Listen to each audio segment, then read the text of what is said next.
Salacious affair, a small-town murder, and a teenage assassin. It sounds like a Hollywood story, and it was.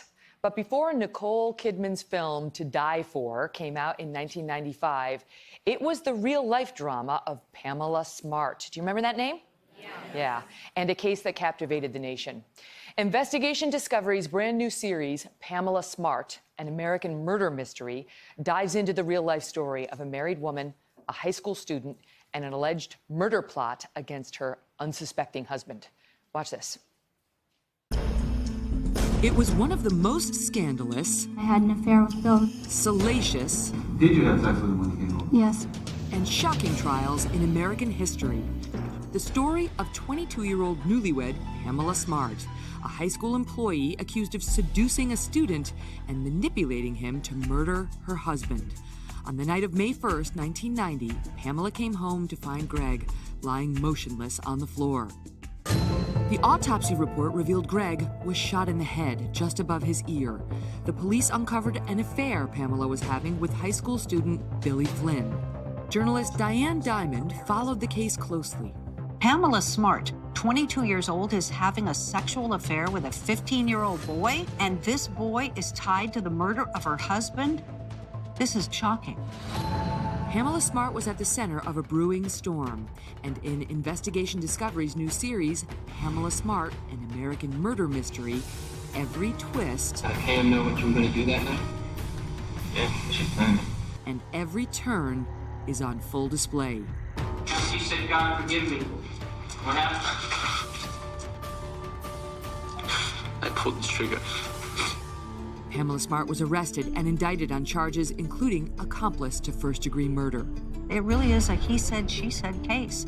Who do you believe? Weeks later, the jury ruled. Is the defendant guilty or not guilty of the offense charge? Guilty. I am required and do hereby sentence you to the New Hampshire State Prison for Women for the remainder of your life without the possibility of parole. Please welcome Paul Maggiotto, who prosecuted this case in '91, and Tom Nichols, a former police officer who's still chasing new clues as Pamela Smart's lead investigator. And we should tell the audience that there's a new push by Pamela to be considered for parole, even though she's not eligible for it. And that's one of the reasons this case is back in the news. Paul, let me start with you as the guy who prosecuted the case. The main theory was that she recruited these teenagers, including Billy, whose last name was what? Flynn. Billy Flynn, the 15 to then 16-year-old when he committed the crime, to kill her husband. Why? Why did she want him dead? Well, I think she wanted him dead because she couldn't be with Billy, and I think she wanted him out of her life. And why she recruited Billy, she didn't really recruit them. She had an affair with Billy, and she convinced Billy the only way they could be together is if Greg was dead, because she didn't want to be the 22-year-old woman who divorced her husband to have an affair with this 16, 15-year-old boy. Mm-hmm. So, And go ahead. her defense, as I understand it, was pretty much these teenagers did it, and I didn't have anything to do with it. I'm a victim. I had an affair with a teenager, but I didn't recruit him to kill. Well, she may have said that, but that's belied by the evidence at trial. I mean, the evidence at trial was opposite of that, because there was testimony from the three boys that she actually asked them to do it, how to do it, set them up to do it by leaving her house open. There was testimony from Cecilia Pierce that... Another young teenage girl involved in this. Right, who she spoke with about planning the murder. And then there were the tapes. I mean, the tapes are the most damning piece of evidence you can Cecilia have. got Pamela Smart on tape. She wore a wire to help the cops. There were two conversations between Cecilia Pierce and Pam Smart where Pam Smart was saying things to Cecilia. The police are going to come and talk to you. You can't tell the truth. If you tell the truth, you're going to get in trouble. If you tell them what you know, you're going to be sending me to jail. You're going to be sending Latimer to jail. You're going to be sending Billy to jail. You're going to be sending Patrick to jail. And she says things like, if they didn't talk to Ralph Welch, who was the first person to reveal the murder to the police because he overheard the boys talking, if Ralph never said anything, we never would have had a problem. Everything was going fine. Cecilia says things like on the tape, they made it look like a burglary, just like you told them to. And Pam would say, yeah, that's right. So there's very damning evidence on this tape. That's pretty open and shut from the sound of it, Tom. And what I say to people when they ask me about the evidence is, It was overwhelming. This was not a close case. No. And my job as the prosecutor was just not to screw it up. Right. Just deliver it. Just deliver it up to the Just jury. deliver it. And we'll get into more of her side of it now, Tom. But I mean, I disagree with you him. disagree with? Yeah. Isn't everything he said true? I'm shocked. You're shocked. But think of it. If they pled out, right? And when you plead out, you'll do anything. The boys. Right, exactly. I'd say, hey, she's guilty. Of course I would. Life sentence, first-degree murder, or second-degree murder? Yeah, but if the young girl comes to me and says they killed him just like you told him to, I'd be like, what? I didn't tell him to do anything. Think about it this way. Pam was immature, right? But I don't think she, I do this pro bono for her. I don't get paid, right? Because I believe in her innocence. Why? How do you explain that stuff on the tape? Why didn't she say, you're the nuts? tapes weren't authenticated. There are a lot of anomalies on the tape. In 1996, those tapes were checked. Where are the tapes now? In fact, I'll tell you where they are. They're in the archives, the New Hampshire archives. You can go listen to them. I bet you haven't listened to them. I have, because they wouldn't let us listen to it. All right, stand by, because there's a lot more to talk about on this case, including we're going to show you Diane Dimond's here with her jailhouse interview of Pam herself. Brand new. Don't go away. So it's been almost 30 years since Pamela Smart was convicted and sent to prison. The high school worker had an affair with a teenage student, Billy Flynn, who then shot her husband in the head, killing him. In 2015, Billy was released from prison, but Pamela is still serving a life sentence and has no possibility of parole. She maintains her innocence, as she has all along. Journalist Diane Dimond has been following this case since the early days, and in a brand new investigation discovery series called Pamela Smart, an American murder mystery, Diane sits down with Pamela Smart in prison. Watch this clip. He was just laying there. It was just total shock. I don't even remember like the entire night, but I remember certain flashes of it.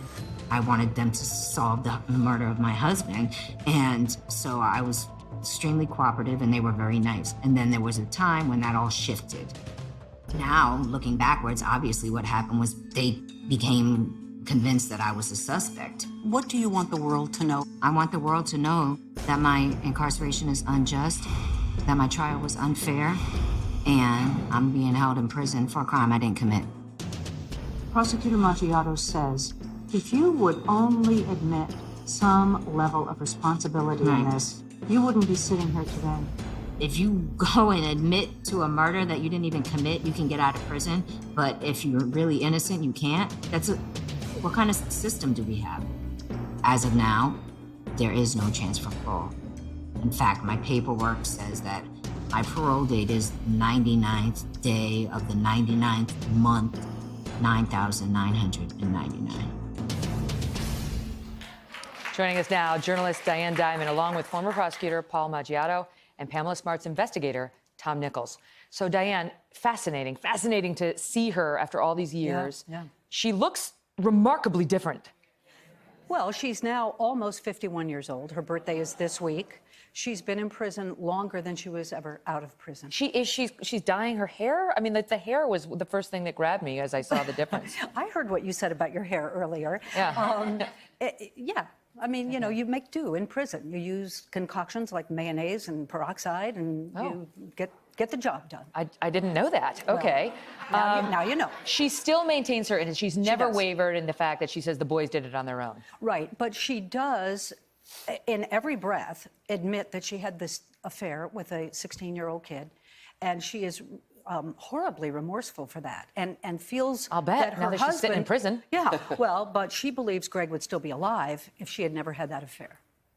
Well, that may be true, but that's because because she wouldn't have convinced Billy to murder him, right? Well, I mean, that's what the prosecution. She didn't do that, and I'll tell you, the tapes are so compelling, as Prosecutor Maggiotto says. However, what he doesn't say is how Pam explained that.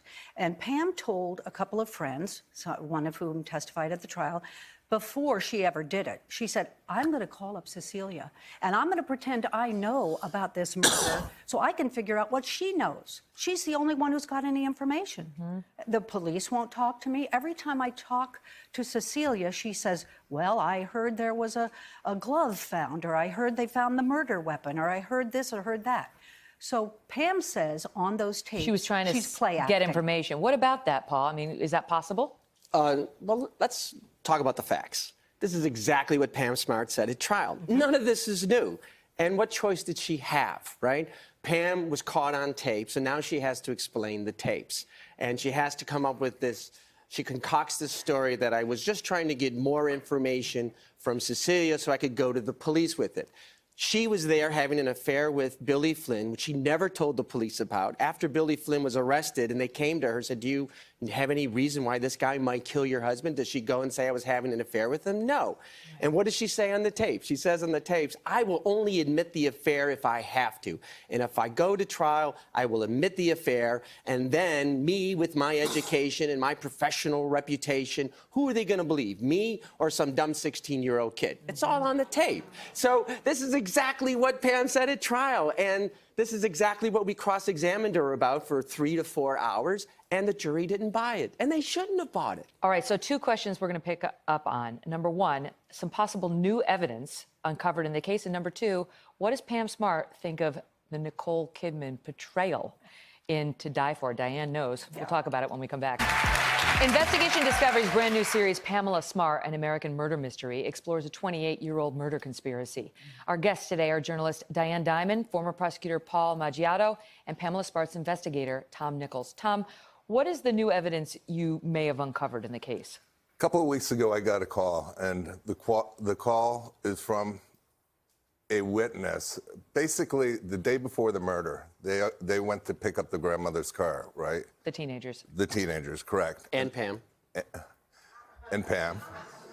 And to make a long story short, they went to this party where Pam wasn't there, by the way. And they were doing drugs and stuff. And, you know, the person asked Billy, does Pam know you're doing this? And he said, no, she doesn't. The murder conspiracy. Right. And so Billy said the night before the murder, allegedly, that Pam didn't know he was about to do this. Right. He wanted Pam for himself. He was in love. He was, you know, everybody makes him out to be the victim, right? He's not the victim. This guy's street smart, you know? I mean, Pam was naive, right? Her husband had just cheated on her, right? Her self-esteem is down, you know, at the bottom, right? And I'm not sure that our audience is buying that, Tom, but I see where you're going with it. I see where you're going with it. At the trial, and I have read every page of the transcript of that trial, all the boys testified that they did what they did to promote this murder, stay in the car and wait or go in with Billy, because Billy told them to. Because Billy told them to. I saw Pam just last week, went up to Bedford State Prison, and she told me, she said, you know, I'm a smart person. She's working on her 3rd master's degree right now in prison. She's got a lot of time on her hands. She's pretty busy in prison. But she said, I'm a smart woman. Would a smart person ask a 15, 16-year-old to go kill her husband with his friends? They say yes. And then she said, well, anyway, you get my drift, right? Well, so what did you ask her about what she thought about Nicole Kidman, which was an amazing movie if you haven't seen it, To Die For? I did interview her right after that movie came out. I used to work for a TV show. They sent me to interview her. And I said, hey, you know, she's playing you as a weather girl and sort of flippy and happy and dark comedy. And she said, I failed to see the humor. My husband is dead and I'm in prison for the rest of my life. Mm-hmm. So she didn't take kindly to it. It wasn't, she said, a accurate depiction of her personality or her life. You know what they say about the kid who murders his parents and then begs for mercy on grounds that he's an orphan? He's an orphan. That's not going to go very far, right? Well, quickly, can I ask you, does this woman deserve a shot at parole? That's what she really wants. You know, this is what I tell people. It's not really parole. It would have to be an act by the governor to commute her sentence so she could be eligible for parole. So it's sort of like a pardon. Other governors have done that. Not in New Hampshire. Well, not in There's always a first. Okay. So this is my position. Do I think people who are committed to first-degree murder should have the opportunity to apply for parole? I mean, pardons? Sure. Why not? But when you look at the people who might be deserving of a pardon, there's 85 people serving life without parole in New Hampshire right now. Pam's pretty far down the list. And that's because she's never accepted responsibility for what she does. And until she does, she'll never get pardoned. There's so much more to say. You'll see it all in Pamela Smart, an American Murder Mystery. It premieres this Sunday, August 19th at 9 Central on Investigation Discovery. We'll be right back. Thank you, guys. Hello, Today fans. Thanks for checking out our YouTube channel. Subscribe by clicking that button down there and click on any of the videos over here. to watch the latest interviews, show highlights, and digital exclusives.